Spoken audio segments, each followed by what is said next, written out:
Alors, du coup, je me présente, je suis Aléry Fralin, donc je suis dans l'équipe Oncostat, équipe mixte avec Gustave Roussy, le service de biostatistique et d'épidémiologie de Gustave Roussy. Et donc, on a décidé de vous présenter quelque chose qu'on a fait d'un peu inhabituel dans nos activités suite à l'épidémie de Covid, à savoir donc cette étude qui s'appelle Groovid. Donc oui, ma collègue c'est Aurélie Bardet, et Groovid c'est le nom de l'étude au sein de notre service. Et donc cette étude, c'est une étude pilote pour évaluer l'impact de l'épidémie sur les patients atteints de cancer, et alors sur les patients atteints de cancer seulement. C'est-à-dire, on ne s'intéresse pas vraiment là aux comorbidités et au fait que quelqu'un puisse avoir les deux, donc le Covid et le cancer, mais on s'intéresse vraiment sur l'impact de l'épidémie et des différentes mesures qui ont été prises et des différentes adaptations qui ont dû être faites pour les patients qui ont un cancer. Donc les slides vont être en anglais, mais je vais parler en français et j'espère que ça va pas. Enfin, normalement, ça ne devrait pas poser de problème. Donc voilà, on va passer sur le rationnel et le contexte, sur les méthodes, les résultats, les perspectives. Alors ces slides, elles étaient prévues pour une présentation un peu plus longue, mais je vais essayer d'être assez concis et notamment de passer vite sur certains aspects qui étaient plus intéressants pour les statisticiens de nos services, mais qui seront sans doute moins pertinents ici. Alors, pour le rationnel et le contexte, donc c'est suite, on a commencé cette étude en fait au confinement, donc qui a eu lieu pour rappel du 16 mars au 10 mai, parce que ce confinement a en fait eu plusieurs impacts sur la gestion des soins au sein de notre hôpital à Gustave Roussy, dont les deux principaux sont des ressources limitées, puisque en fait l'hôpital a été amené à accueillir des patients Covid et a donc dû se réorganiser et réorganiser sa gestion de ressources pour pouvoir avoir des ressources dédiées aux patients Covid et donc moins de ressources disponibles pour les patients cancer. Et également une forte modification des flux patients, alors dû à la fois au fait que moins de patients venaient, mais aussi au fait que certains traitements ont été éventuellement un peu modifiés. Donc, voilà, plusieurs modifications de flux patients que je vous détaillerai plus tard. Donc l'objectif de l'étude, c'était vraiment mesurer l'impact de cette épidémie sur nos patients cancer et sur les différents critères qui nous intéressent, donc à savoir principalement la survie de nos patients, savoir voilà, quel était l'impact de ces modifications. Donc bon, ça c'est l'équipe qui a travaillé dessus, donc principalement vous voyez des gens de l'équipe Oncostat du SBE. On a également travaillé avec un oncologiste de Gustave Roussy, Mathieu Faron, et un petit peu de, le service DIM de Gustave Roussy pour le PMSI, et également une autre étudiante qui est venue en aide sur une partie de modélisation.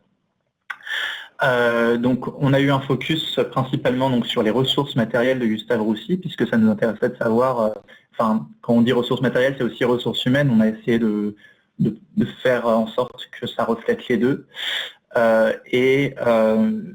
On a aussi un focus fort sur donc, la survie, puisque c'était ça au départ la première demande qu'on a eue. Donc au niveau des méthodes, on a d'abord fait une prédiction des flux patients qui allaient venir à l'hôpital, donc qui était suite à une observation des premières modifications. Puis on a une modélisation de l'utilisation des ressources pour ensuite, via un modèle que je vais vous présenter tout à l'heure, en déduire donc les impacts sur l'OS, donc la survie globale.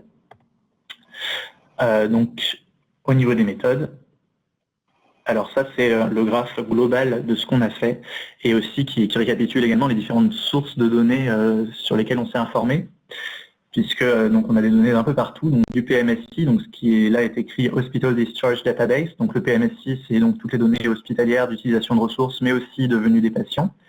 Donc on a une première utilisation des PMSI pour informer sur les ressources hospitalières et une deuxième qui, à partir de modèles de série temporelle, va nous informer sur les flux actuels et futurs de patients.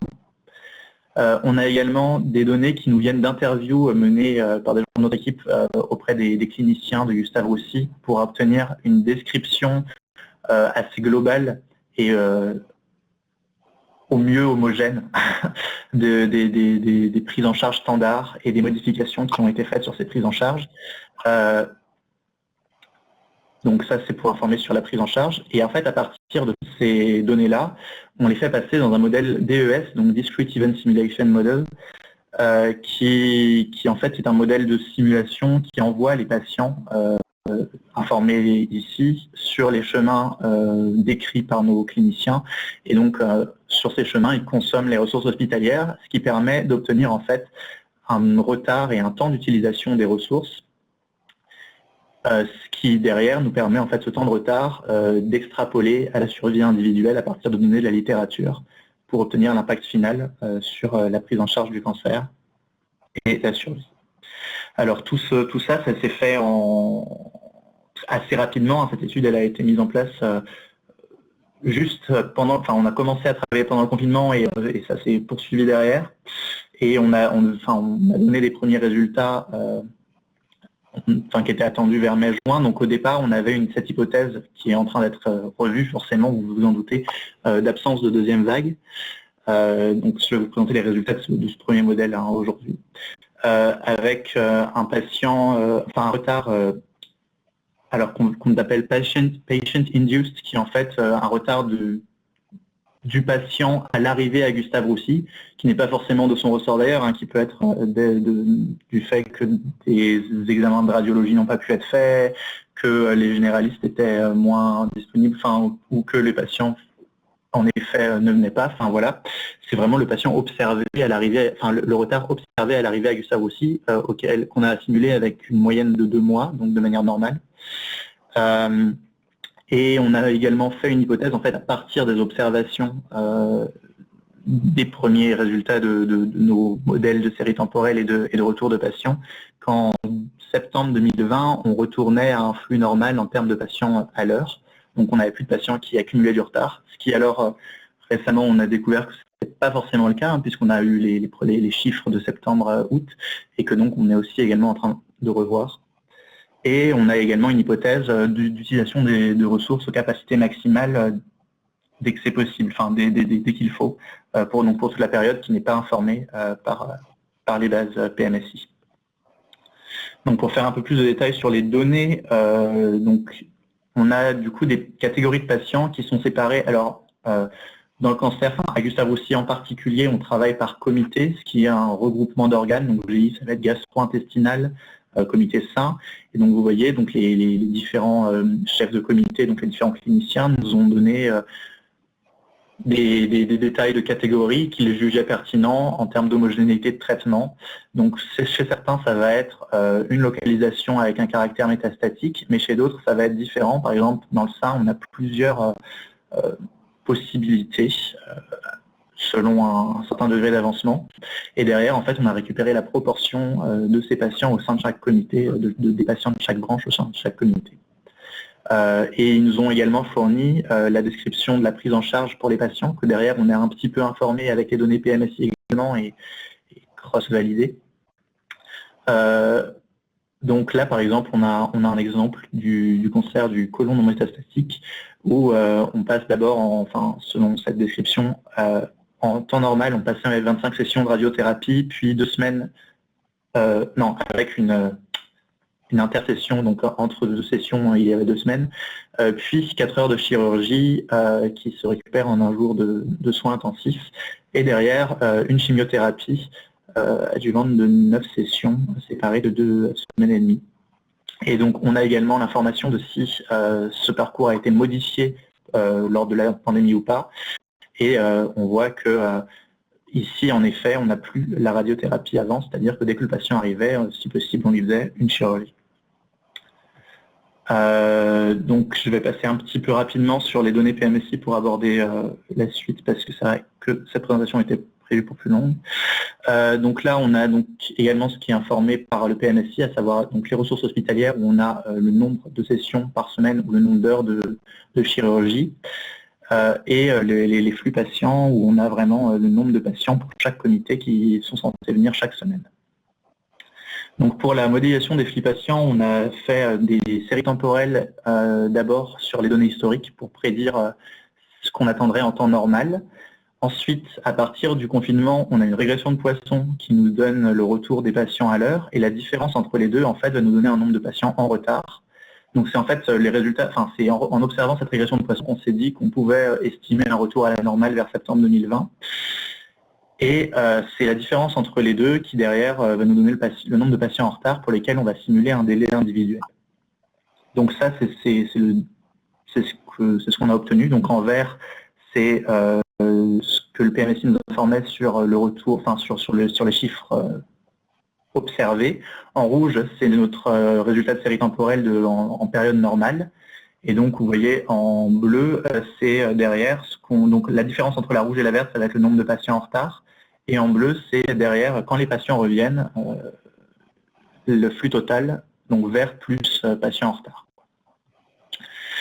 Donc derrière, on les fait passer dans ce modèle de simulation d'événements discrets, qui est un modèle de simulation. Donc voilà, on envoie les patients sur les trajectoires et ils consomment de la ressource au passage. Donc je vais passer toute cette partie-là, qui est une partie donc plus code,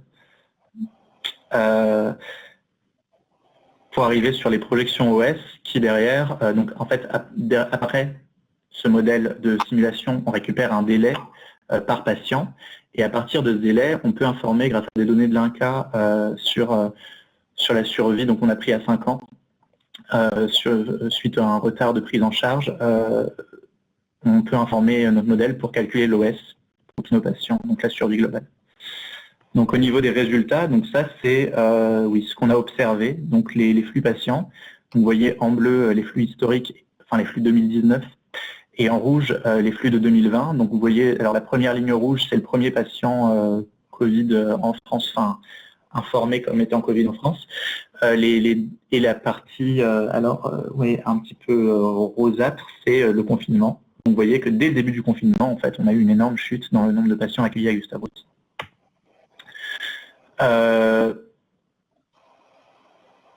Alors voilà, ça c'était pour donner une idée de la tête qu'ont les outputs, les résultats. Donc on a en fait pour chaque patient simulé un temps de début et de fin avec un retard dû au système de soins. Donc quel retard? Parce que ça c'est ce que permet le DES, c'est aussi ça, c'est d'avoir des queues dans l'utilisation des ressources et donc d'avoir un retard dû à la structure de soins sur le fait qu'elle soit par exemple saturée, et on a un retard patient, qui est le retard le plus conséquent, qui est celui d'observer par la simulation de retour des patients entre le moment où ils auraient dû venir et le moment où ils sont effectivement arrivés. Alors ça, c'est un graphe qu'on a aussi en sortie d'utilisation des ressources, donc c'est pour la chirurgie, où on a, vous voyez, donc le bleu, c'est l'utilisation habituelle, et quand on a des pics rouges, ça veut dire qu'on est en surutilisation, et on a notamment ici des gros pics qu'on prévoyait en juin, donc qui n'ont finalement pas eu lieu parce que le retard des patients est en fait plus conséquent. Et donc les résultats qu'on a présentés à l'ESMO sur nos patients, c'est qu'on avait au total 13,4% de patients avec du retard, donc 5% de patients avec des retards supérieurs à 2 mois. Qu'on a 27% de patients qui ont eu des changements de traitement. Donc ça, c'est des adaptations du système de traitement pour prendre en charge ces patients. Et on a identifié 2 ressources limitantes dans nos ressources hospitalières, à savoir donc les salles d'opération et la chimiothérapie, pour laquelle on observait à un moment une explosion du nombre de personnes, mais qui était en fait décalée, puisque comme les chimios c'est par session et que les patients reviennent, en fait c'est une fois que beaucoup de patients sont revenus qu'on observe vraiment une saturation de la chimiothérapie. Et au niveau de l'OS, on a observé au total donc 2% des patients qui en fait ont eu ce qu'on appelle un major prognosis change, à savoir qu'en fait on considère qu'une fois qu'ils ont trop de retard, c'est pour certaines pathologies en particulier, ils passent à un autre pronostic, et donc on ne peut pas vraiment les prendre en compte de la manière dont vous voulez dans le modèle. Donc ça c'est principalement des patients thyroïdes et cancer du sein. Donc on a 2% de ces patients-là, 2% de nos patients qui ont ce type de changement-là. Et on a également sur la survie à 5 ans 2,25% de décès additionnels, principalement sur le foie, les sarcomes et le comité tête et cou.